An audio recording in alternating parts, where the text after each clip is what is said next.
So this story is about keeping pets. Growing up in a North London suburb, which is where I grew up in the 1970s, a pet that was very in vogue to own at the time was a tortoise. And in 1972, when I would have been 6 years old, I was given my first tortoise. I christened her Aphrodite, and she was beautiful. My friend Laura, who lived in the same street as I did, also owned a tortoise. And for us as children, one of the fascinating things about keeping a tortoise was the annual ritual of hibernating them every autumn for the winter.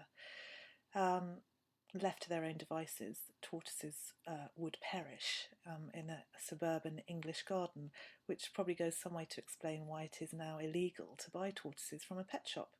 That's the other thing. Is it tortoise or tortoises? Plural. There's some debate about that. Anyway, every autumn, our parents would have a great debate about when was the right time to hibernate them, because if you did it too soon, they wouldn't be sleepy and that would be dangerous for them, and left too late, they would try and hibernate themselves in the garden and we could never find them. The ritual involved us going down to my friend Laura's house. We would put each tortoise in a shoebox, which we would have perforated for ventilation purposes, lined with newspaper, stick the tortoise in the shoebox, put a little bit of lettuce or cucumber into the shoebox because that would sustain them for a few days whilst they would be falling asleep, and put the lid on and stick them in the airing cupboard for 6 months and hope for the best.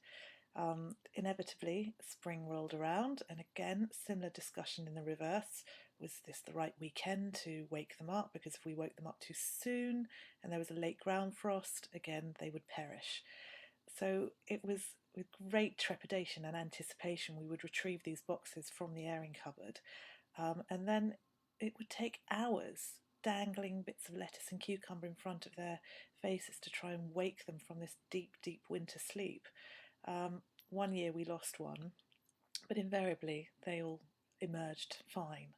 After that, we would put them back in the garden, and the following 6 months were largely spent wandering around the neighbourhood streets, knocking on doors, asking people if they'd found our tortoise, because they escaped the whole time. And I was thinking about this, just how curious we are as human beings and our desire to own pets. Such as the trend at the moment for these tiny little dogs that people carry around in their handbags.